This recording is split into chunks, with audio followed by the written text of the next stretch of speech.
Good afternoon, everyone. Greetings from Bangkok, Thailand. My name is Jana, Partnerships Officer at Recoft. I will be your MC and moderator for this event. Welcome to the launch and talk show on pathways towards certification for sustainable forest management and legal trade of forest products.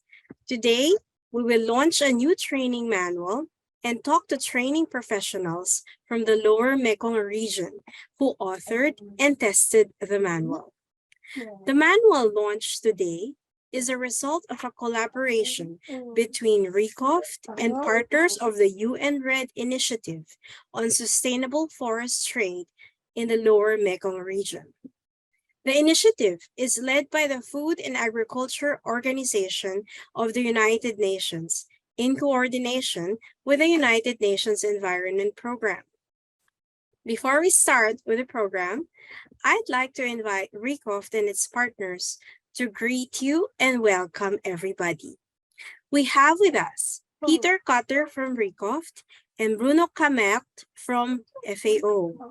Peter is Director for Program Coordination and Technical Services at RECOFT. I now welcome Peter onto the stage. Peter, please welcome us. Thanks very much, Jana, and welcome everyone. Congratulations to the RECOFT team for putting together this launch and this talk show today. And thank you to our partners from UN RED Initiative on Sustainable Forest Trade in the Lower Mekong Region for the collaboration in publishing this new training manual on sustainable forest management and legal trade of forest products. As most of us, I think, are aware, the surging global and regional demand for forest and agricultural products is increasing pressure on forests and land resources across Cambodia, the Lao People's Democratic Republic, Myanmar, Thailand, and Vietnam, among other countries. This manual will be an important new tool for empowering stakeholders in addressing deforestation and forest degradation, as well as in improving the sustainable management of forests throughout the Lower Mekong region. RECOFT's intention with the manual is for smallholders and local communities in these countries to better understand the legal and sustainable trade of forest products. We want to support their efforts to engage effectively and benefit from that trade. At RECOFT, we work to build the capacity of communities, governments, civil society organizations, and companies to contribute to achieving the global sustainable development and climate change goals. Our entry point to sustainable and climate change solutions is community forestry. We have more than 30 years of experience working with people in forests and have built trusting relationship with partners at all levels. Our experts have trained more than 60,000 people across the Asia-Pacific region, and these experiences and partnerships come together in our overall training program that is issue-based, collaborative, and that continues to shape how community forestry is implemented. This manual reflects that experience and ongoing commitment. I am confident that it will be used widely and genuinely contribute to building a future where people live equitably and sustainably in and near healthy, resilient forests. So finally, on behalf of RECOFT, I thank you all for taking the time to join us today. And I hope that after this event, you leave inspired to lead your organizations and teams in adopting the training manual for greater success in our joint efforts. Thanks again. Thank you, Peter. We really appreciate your kind words. And now we welcome our partner from the FAO. Bruno is Forestry Officer at the Food and Agriculture Organization of the United Nations. He is based in Rome, where he works at the Forestry Division on Sustainable Product Markets and Trade. We know Bruno well from years at the FAO Regional Office based in Bangkok. Welcome, Bruno. Thank you very much, Jana, and good to see the new generation attending the workshop today. So good morning to all of you. My name is Bruno Kamert. I'm a forestry officer working now for the Forestry Division of FAO in Rome. I'm calling you from Rome this morning. And I would like to thank the organizers of this event for giving me the opportunity to say a few words before the start of the launch of this training manual. So FAO, together with UNEP, is implementing the Sustainable Forest Trade in the Lower Mekong Region initiative as part of the global UN REDD program. So some of you might not immediately link REDD Plus with a forest sector climate, which is a forest sector climate change mitigation mechanism with sustainable wood production and trade. So the idea, I wanted to explain this link a little bit here as an introduction. The idea here is to help countries in the Mekong region to respond positively to a growing global, but also regional and national demand for legal and sustainable wood. And by doing so, leveraging trade as a pull factor towards better forest sector governance and sustainability, and also an incentive to curb illegal logging. So the support to the development of legal and sustainable timber value chains is inevitably referenced in many of the region's REDD Plus strategies and NDCs. So as I said, markets are increasingly demanding proof of legality and sustainability for timber and wood products. And one of the tools for, or mechanism for demonstrating legality and sustainability in the forest sector and to improve access to these markets is voluntary certification, the subject of this manual. The specific UN REDD initiative is therefore supporting the development of certification infrastructure. And by infrastructure, I mean the systems themselves and the service providers providing certification services and many other elements of these systems that are needed for them to function. This initiative also helps producers and other operators along the supply chains to meet certification requirements. And finally, the program is helping to link supply and demand of certified products. So given the growing contribution of smallholders and communities in forest management and their growing share of overall wood production, it is important to give them the ability to get involved in certification so that they are able to benefit from rewarding supply chains and markets. Giving them the opportunity to engage in certification addresses the risk of inadvertently excluding smallholders and community forest user groups from these markets, even when the way they operate is de facto legal and sustainable, as we all know is often the case. So this training curriculum presented today was developed in response to the difficulties and challenges smallholders and community forest user groups often face in obtaining third-party certification, as they lack the capacity and understanding of certification requirements.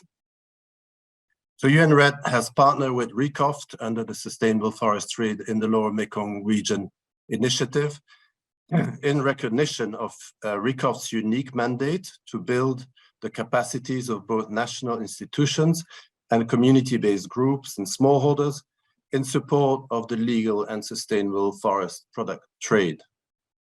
RECOFT should be commended for having managed to develop and pilot this curriculum during the COVID-19 pandemic.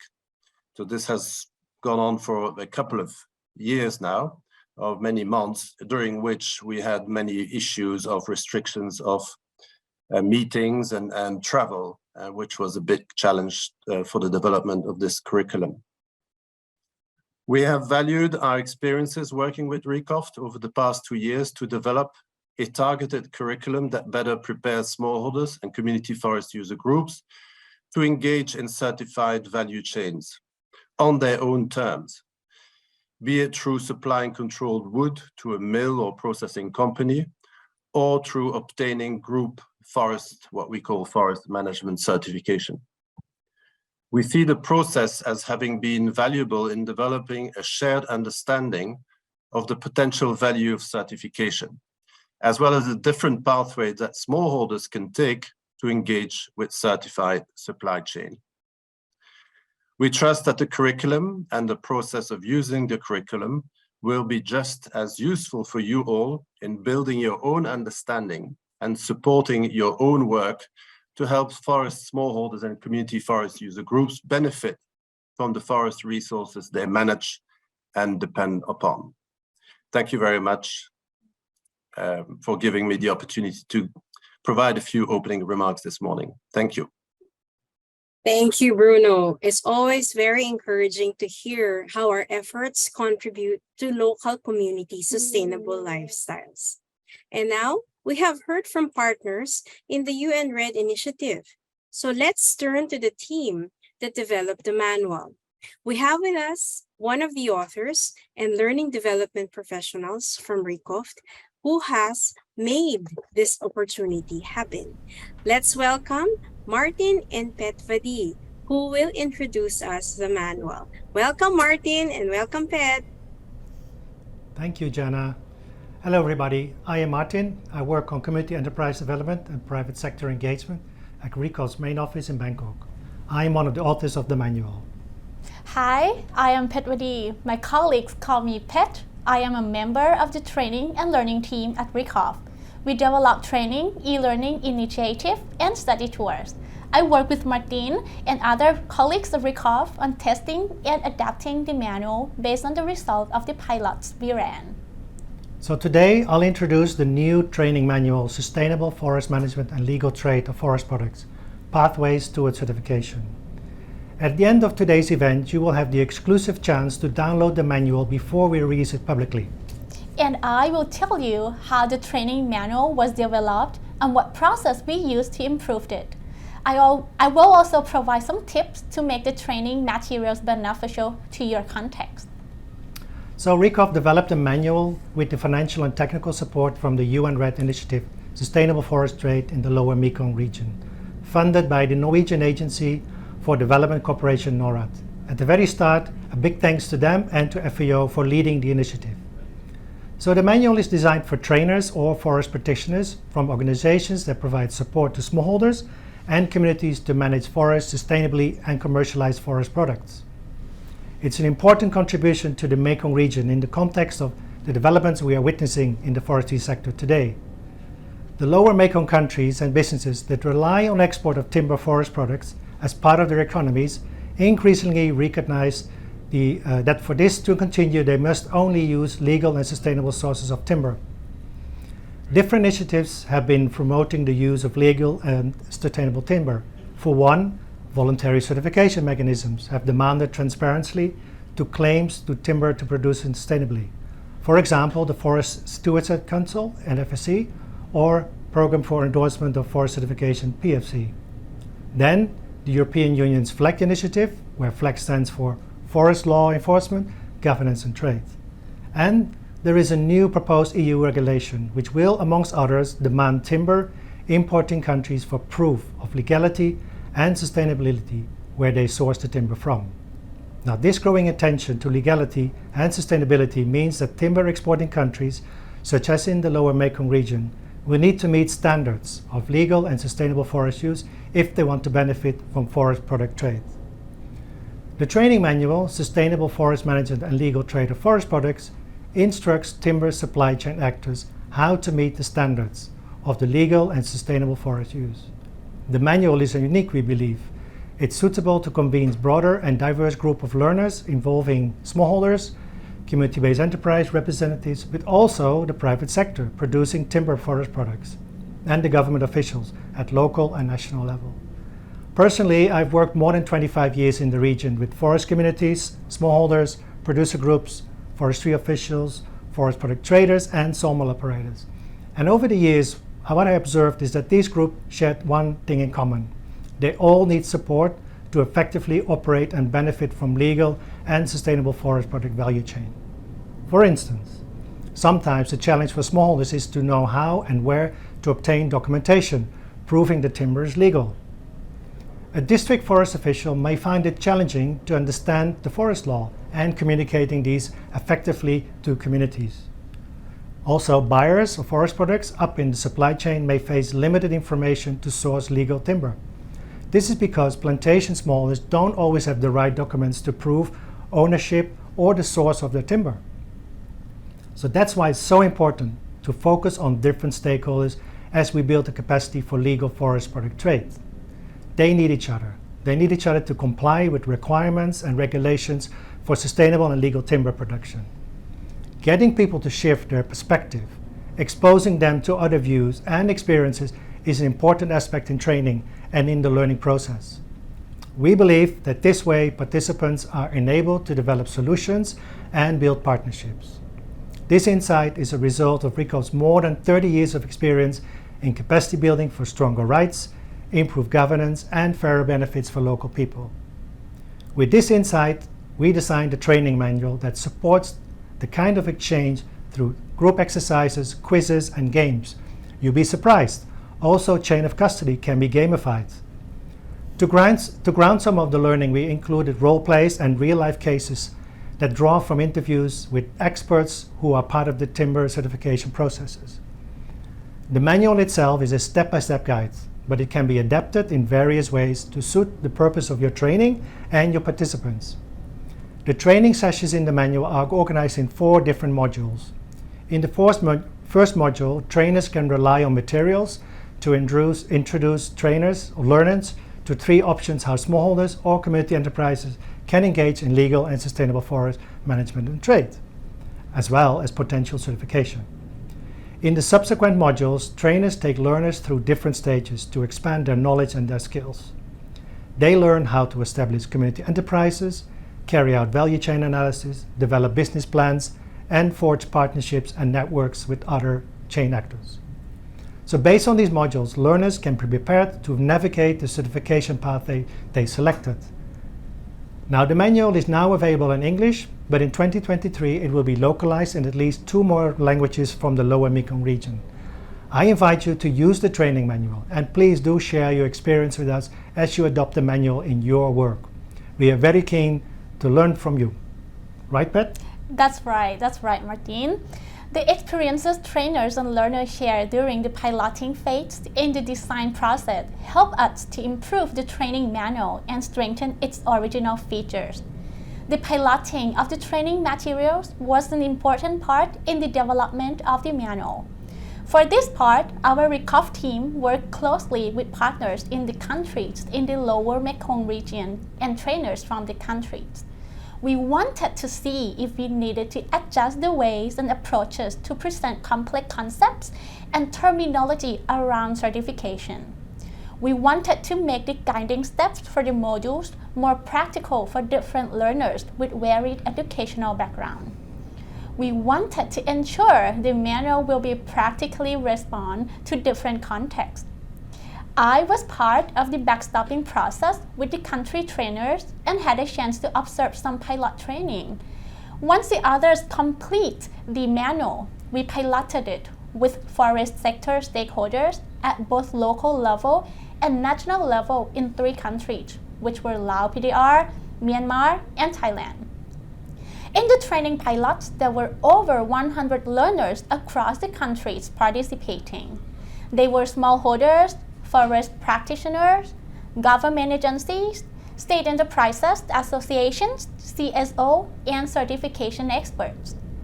During the piloting, our team collected feedback from trainers and learners on the flow and the content of the training sessions, as well as the materials used. Then we integrated the feedback and used it to revise the content and the guiding steps and learning flow. The manual you will see today is the result of those improvements. I will share 2 strengths of the training manual. One of its strengths is its adaptiveness. The trainers we work with tailor the training by selecting sessions from different modules in the manual. So to clarify, Martin described that the manual is organized in 4 modules. Each module contains several sessions. To select appropriate sessions for customizing the training during the piloting, the trainer checked the learning objective for each session and how it matches the targeted audiences. The manual includes optional tools that the trainers can choose and adjust to fit the targeted audiences based on their background. Another important strength of the manual is the participatory approach. It is designed to encourage active participation under enabling conditions. We use role plays as one of the devices. During a role play activity, a trainer can purposefully assign roles to different learners and ask them to perform based on the goals and challenges of the assigned role. For example, at the pilot run in Thailand, a government agency representative who was a learner was assigned the role of a smallholder and other way around.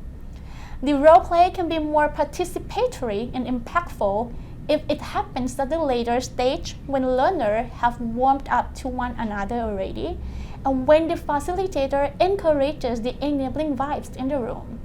With these activities, learners can see things through other people's lens. This allows them to understand other points of view and the challenges that they face as well. Under such circumstances, participatory approaches set the foundations for networking and partnerships in the future. Based on my insights from the piloting, I have two takeaways to share with organizations and trainers who wish to adopt this training manual.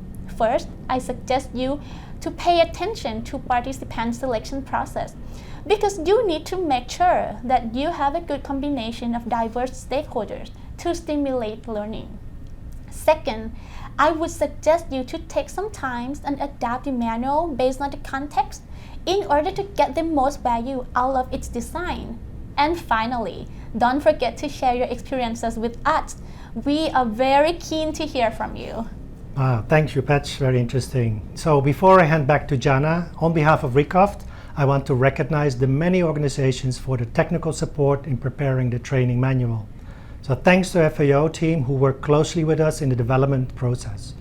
We also would like to thank and highlight the collaboration with Alarm and Kachin Conservation Working Group who helped Recoft trainers in Myanmar with the implementation of pilot trainings. FSC and PFC and national certification bodies provided technical review and directed the authors to experts for interviews to develop practical case studies used in the manual. Thank you. Thank you, Martin, and thank you, Pet, for your reflections on the development of the manual with different partners. For the next part, we invited the trainers who were part of the process. But before we go there, I'm inviting the audience to please use the chat box if you have any comments or suggestions. Up next is a talk show with our three trainers from the countries in the Lower Mekong Region. My colleague, Pratya, will be the host. Pratya, I look forward to hearing about all of the training. Up to you now. Hi, everyone. Welcome to the talk show on pathways towards certifications for sustainable forest management and legal trace of forest products. I am Pratya Yang Patana, or Bobby in short. I work at Recoft's main office on private sector engagement and community-based enterprise development. So for the talk show today, we bring together our three training professionals from Laos PDR, Myanmar, and Thailand who used the manual during the piloting stage. They will share with us today their experience during the piloting stage in their countries. You are the future users of this manual. And with the talk shows today, throughout the talk shows, we hope that you can find ways and discover how you can make use of the training manual in your own context in the future. With us today, we have Supalin Surya Wong. She is a training coordinator at Recoft Lao PDR. Kin Moji, she is a trainer and deputy director at Recoft Myanmar. Thanapon Khieu Lamai joined us from Thailand. He is a trainer and program management coordinator at Recoft Thailand. A note to all of you watching and listening. Our chat box is available and open. You can write down your questions there. We will revisit them at the end of the talk show. Please follow the instructions provided from the chat box moderator about the mandatory elements, how you can include when you ask the questions. Supalin, I'd like to start with you. Where do you see the values of these trainings in your country's context and your work? How's the training different from the others you've been involved and also you've been part of? Thanks, Bobby. In Laos, I support capacity building development for LICOF and provide a training program to multi-stakeholders who involved in forest sector, especially in forest restoration and livelihood development. Lao government is in the process for developing of national forest certification system. This action is response to the 10-year forest strategy to 2035.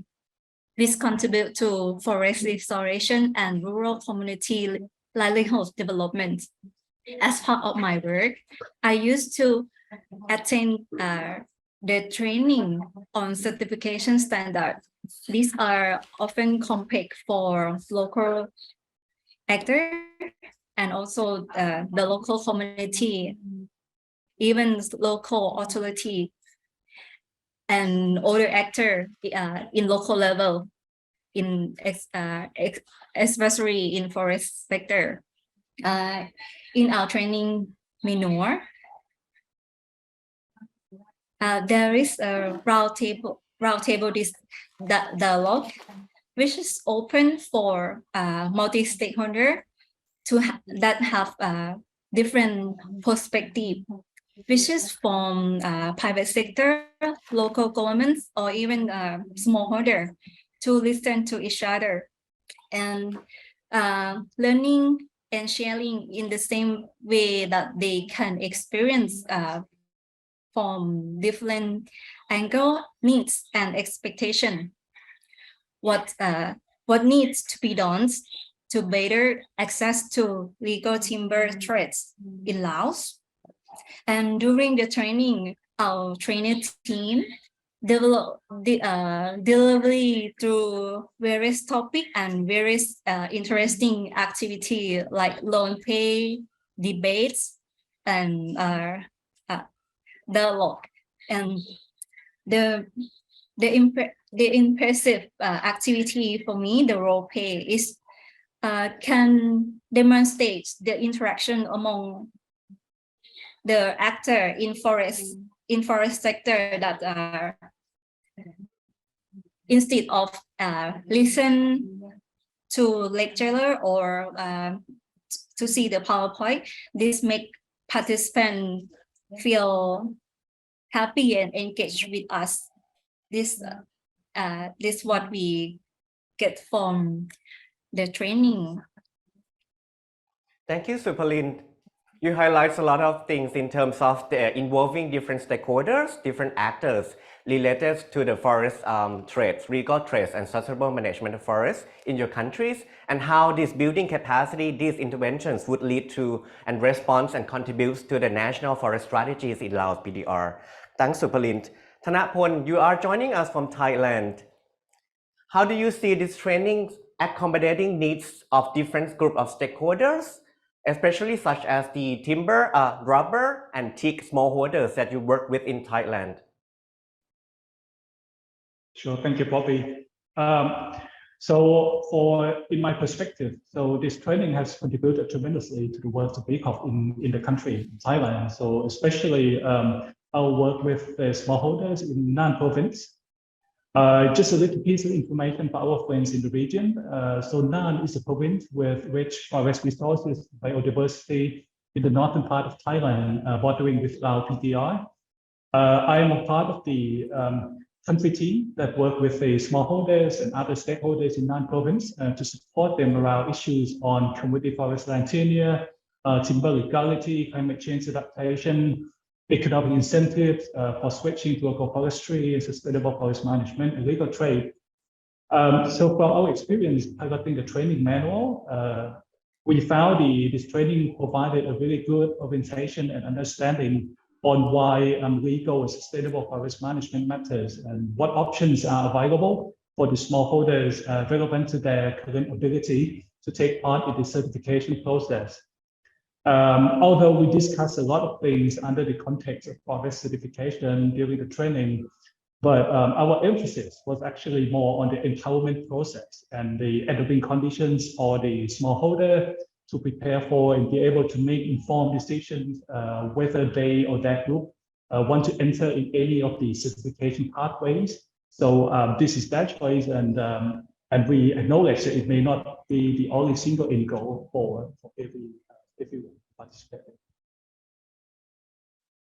And besides that, we also found this training also helps to equip multiple skills to the smallholders. For example, the training includes topics like group formation, value chain analysis, business model development, networking strategy, and strategic planning. So these are essential skills to practically participate in sustainable timber trade and become a more active actor in the forest product value chain. Thank you, Thanaporn. So you also highlight a lot of things in terms of different operational life skills for smallholders and also the needs of capacities for national stakeholders, national institutions as well that you work with in the field or at the national level.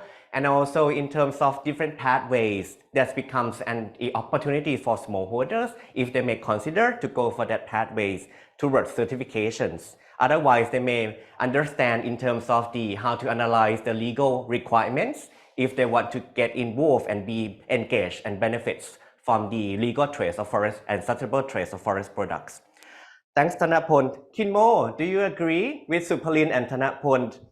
Can you please tell us more about these trainings, how these trainings supported your target groups of the stakeholders in Myanmar? Okay, Bobby, thank you. Yes, I totally agree. Also, Thanaporn and the Supalin, we also have the somehow experience with the local community in Myanmar. When we pilot the training in the Myanmar, we saw the usefulness of the training for the different and data in different way. Let me give an example for the community forest user group that we targeted. They are the important actor for Myanmar sustainable forest management because the community forest user group can look after their forest with the approved management plan. They can utilize their forest for their subsistence or the commercial purposes. The community user group member, the attending our training at the smallholder who harvest timber and also the process bamboo for commercial purposes. But they stay access to the legal market is challenges for them. They face difficulty in obtaining transportation permit and establishing the sawmill. To this idea, the idea of the certification to access the legal market is the new for them.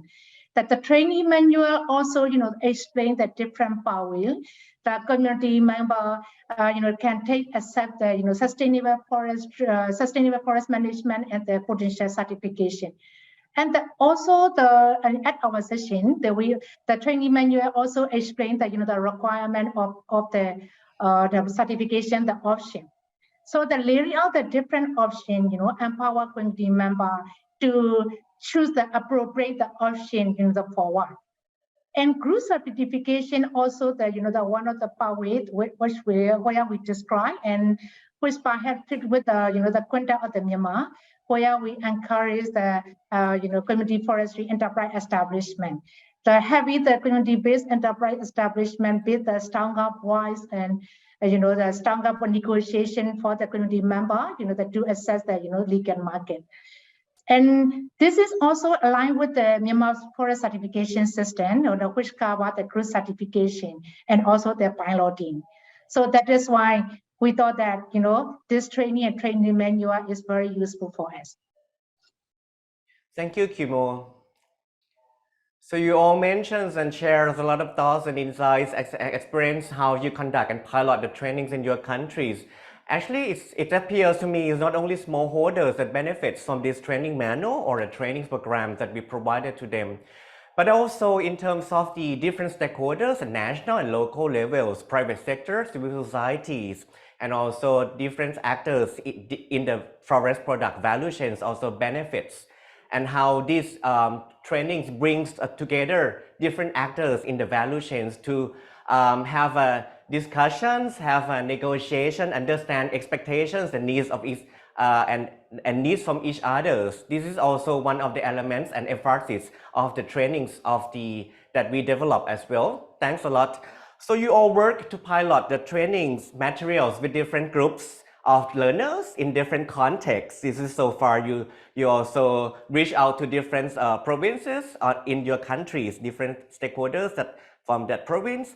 I really like to know how you reach out to them, how you pilot or conduct the trainings in terms of, even though like under serious travel restrictions, and also in some cases even the social security concerns. So I'd like to hear about your experience conducting or piloting and delivering these trainings to your country's stakeholders and learners. So let's hear from Thanapon. So thanks again, Bobby. So, well, a lot of planning. First of all, well, in Thailand, we have piloted 4 training events in the period of 2 months at both local and national level. Well, as part of the training team, we also, we plan a lot. We also have to learn new skills for the training to deliver in these trainings. For the sake of time, what I would like to emphasize on these 2 points on our preparation about the training delivery and to contextualize the training session. So first, on how we prepare the training delivery. We apply a combination of methods in delivering the training. Face-to-face, online, and hybrid. So combining both face-to-face and online. So depending on the situation. Well, as a result, some learners who join us, especially from the online session, also share with us later that they found the training was very well facilitated and they could also learn a lot despite missing personal connection with the trainers and other learners. I also want to give credit for this to 2 of my colleagues at RECOF in Thailand, Kun Acharapon and Kun Ravi, who were the lead trainers actually, but unfortunately they will not be able to stay with us today. So for their professionalism and dedication in delivering this successful training.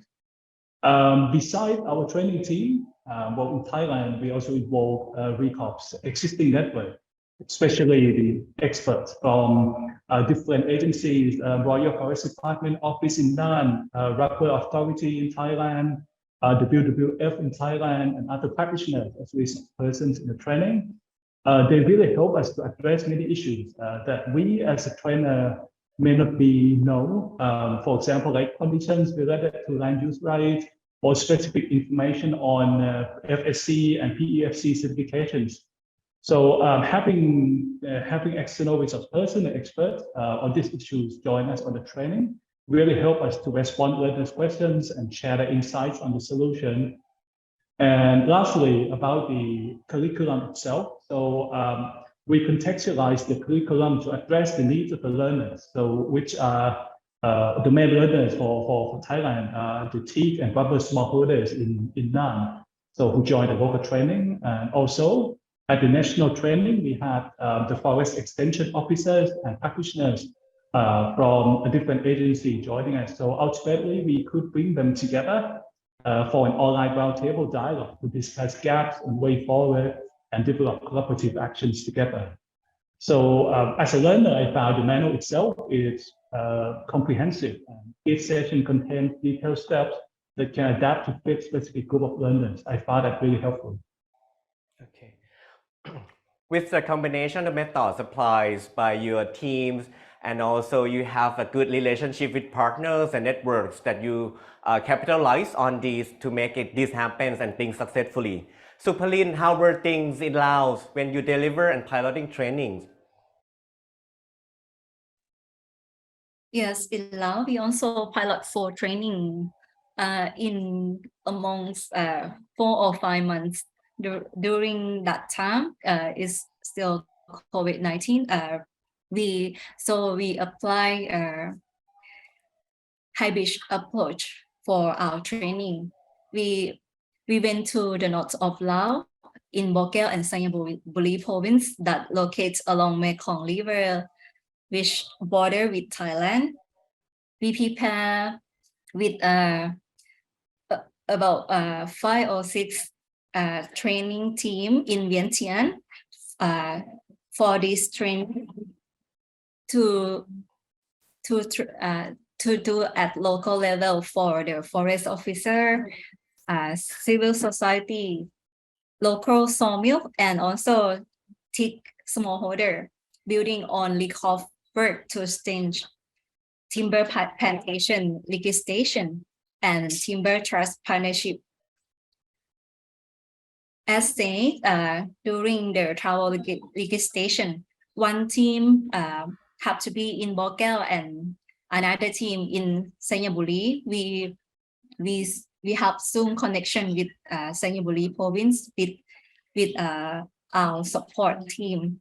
This is quite challenge for us, and we also use 2 or 3 resource person to support on some technical work that they have done and share with our smallholder and other participants.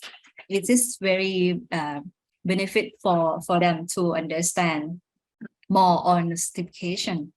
For the national level, we do both online and on-site training.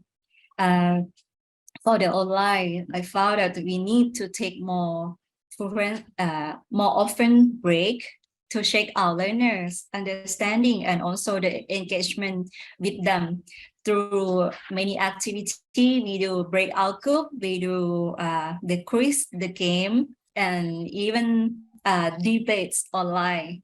And for it's better for on-site training.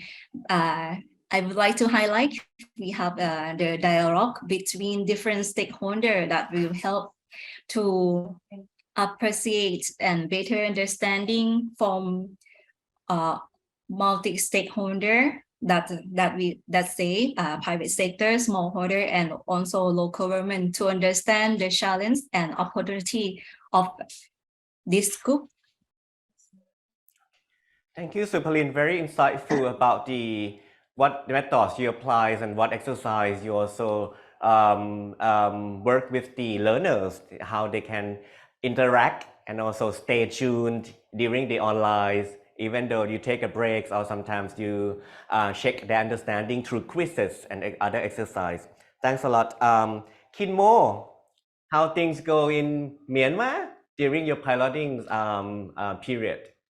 Yes, we also have the different and also the similar experience with the Lao and the Thailand colleges. Yeah, for us, we conducted for the local level training. We thought that it is important to continue the building the capacity of the local community, such as the community forest user group. At the time of the crisis, maybe epidemic and of the conflict, we make decide, for the resolution in the future, where local community are prepared to participate in the opportunity when the crisis ends and also the conflict are the result. So that is why our team consider continue building the capacity of the local community is important. And the design of our training manual also allow us to reach them. At the training, we wanted to work with the community forestry user group from the Kachin State at the border of the north of the Myanmar border area of the China, because the community forest user group from the Kachin State, operate like as a community, forestry enterprise, because they grow the commercial trees since 2008. While they conducted the training, we could not travel to there because of the COVID and other security restriction. So we organized the training the way that the learner could join from the training room from the town in the Kachin. From meanwhile, our training team logged in on an online platform, the Zoom from the Yangon. Having the local partner from the Kachin State is a very important to set up the training set kind of the hybrid format. Our local partner advancing the ALAM, advancing land and regenerating motherland and the KCWG, Kachin Conservation Working Group.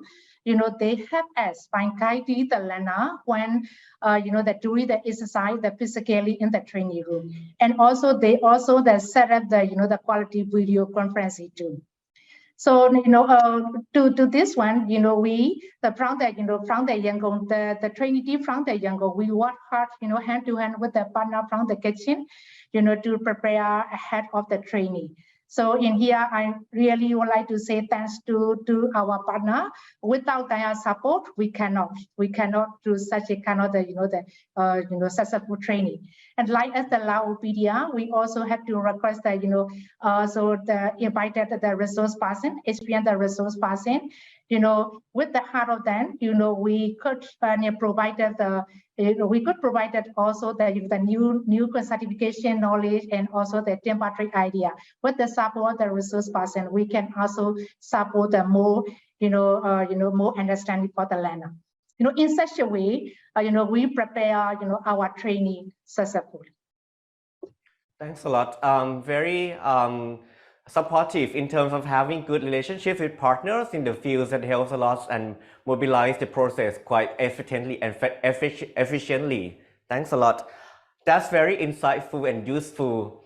Well, next, you work with different diverse groups of the learners during the training, pilotings, and in different contexts. So what was the most rewarding part of the training? Did learners share their thoughts with you? Kinmo, you work with community forest enterprise members, community forest user groups. So how did they see this training? Yes, Bobby.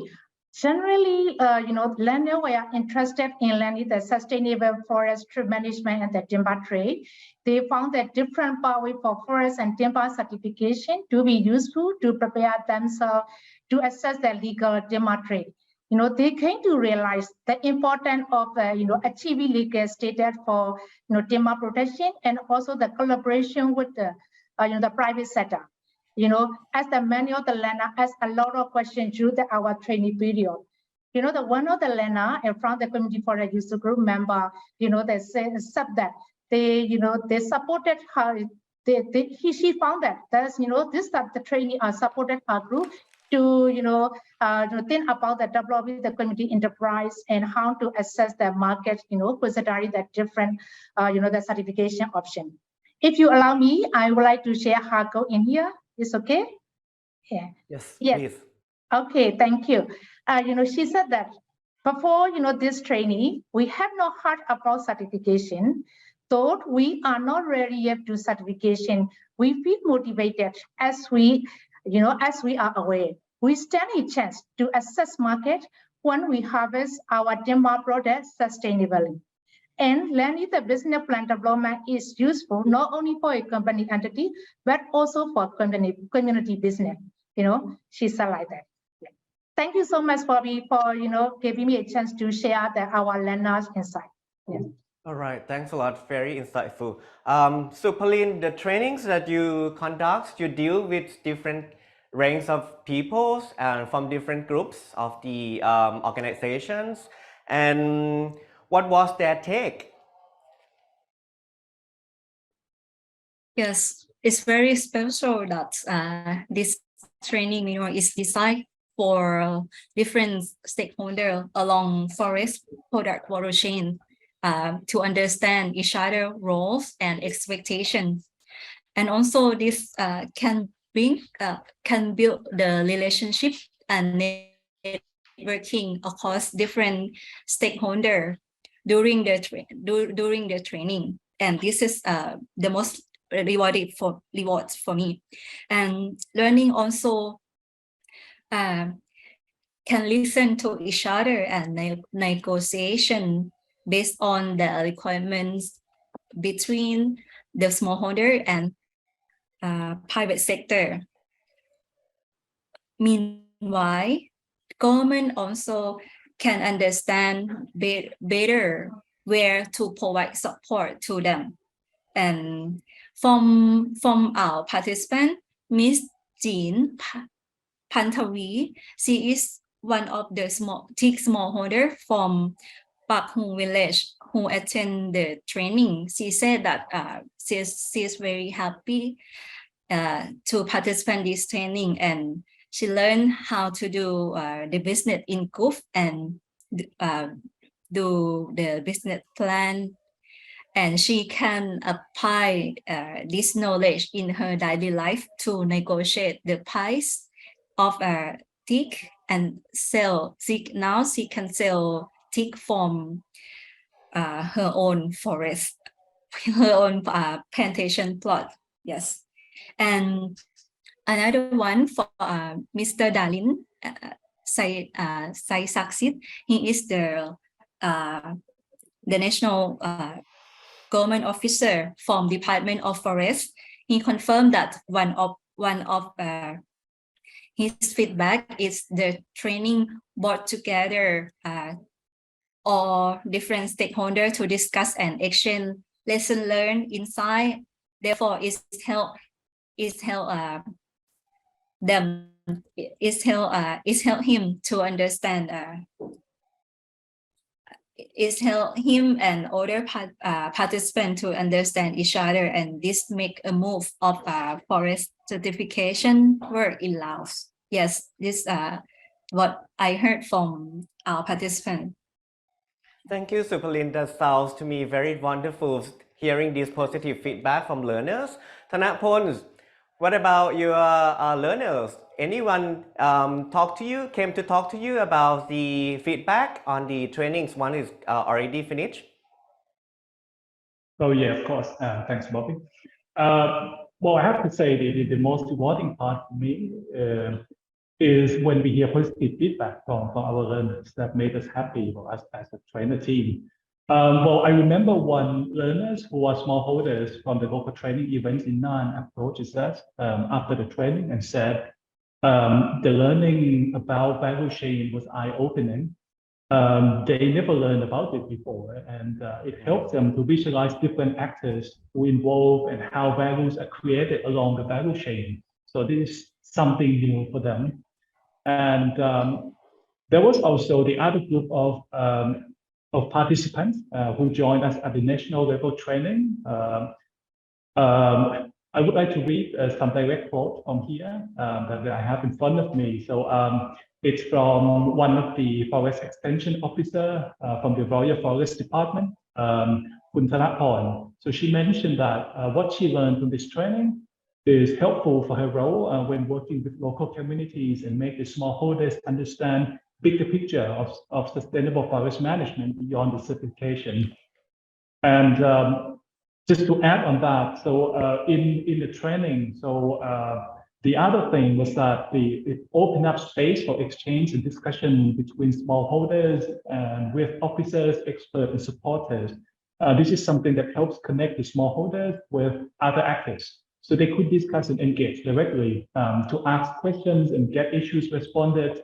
So many smallholders in Nan province said that they did not have such an opportunity like this in other training. Thank you, Thanapon. Thank you, Thanapon, Supalin, and Kinmo for your insightful and the thoughts and experience you share with us today. So let's have a look at the questions from talk show audiences. We have one question from audience. I'd like to read out loud, and then this question goes to everyone, all three speakers. Sorry. Questions from Erica Ponan, Forest Governance Consultant at FAO, is asking if you have received further feedback from participants after the pilotings and how they have used and been fit from the knowledge in the trainings. Have they demand further training? Well, we heard testimonials from participants, positive feedback. Perhaps you would like to add to that, and how learners have used the new skills and knowledge they gained from the trainings. Have you received some feedback on this? Perhaps I go for Kinmo first. Okay. Yes. Let me clarify Bobby. The question is 2 points. How fit for the participant, and also how they apply from the landing point. So have you heard recently from them about how they apply the skills and knowledge they learn from the trainings, or they need more trainings from you? Yeah. Anything else you like to add? Yeah. Yes. Thanks. Surely, the participants said that, this is, the first time they heard about the, also the certification. The truth that, I'm sure, only the one trainee, it cannot be the, complete. They said that they need, the more, more understanding about the certification, also the, the legal geometry.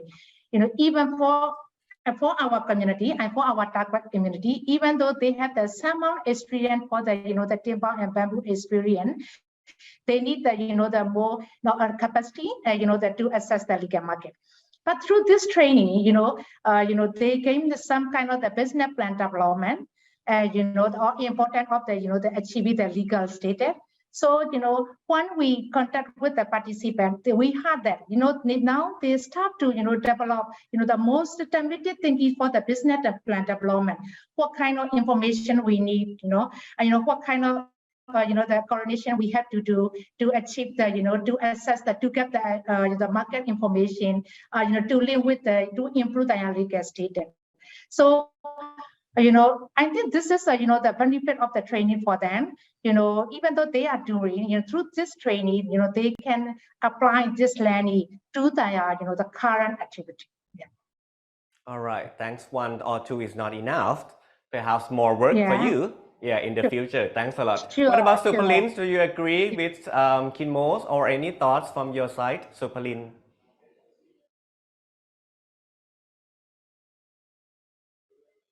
Yes, I think also with our participants, they need more knowledge to apply to the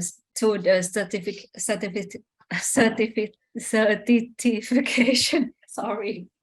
It's okay. Because this is it's quite first time for them, and they want to know more how is the process and how to apply to their certification, and also to do better the business model.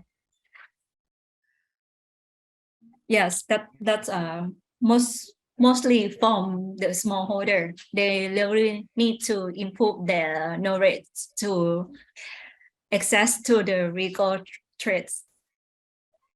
All right, thanks a lot, Supalin. This becomes like basics of foundational knowledge and skills for them to become operationalized in these legal and sustainable trades of forest products. So what about Thanapon? Any insights, any additional thoughts from your side? Yeah, well, actually quite similar to what Kimmo and Supalin mentioned earlier. Well, I've talked with some of the smallholders who joined us on the local training just recently. And they share also with me that what they've learned from the training were especially related to the different pathways to access certification. That was really helpful for them to reflect about their current situation with the groups that they are working together. For example, like the teak smallholder groups and the rubber smallholder groups, they have different conditions. And so what they have learned from the training really helped the group to reflect if they is really ready for the certification, and what are the other things that they have to prepare in order to get certified, or if they are not ready to be certified at all, and then what should be the other step for them to move further. So, yeah. Thank you, Thanapon. That's somehow like it's let them to be like stay motivated, at least, and how to see things going in terms of this new opportunity for new market for them if they are ready, building capacity and operational skills for them. And that's very like wonderful talk show today, and thank you for the questions from audience. In the interest of time, we will end the talk show session now. We record them all, and we will follow up in 7 days with answers to all registered participants for those questions have not yet answered yet, along with the video from the event, and for you to use as the resources in the future. Thank you.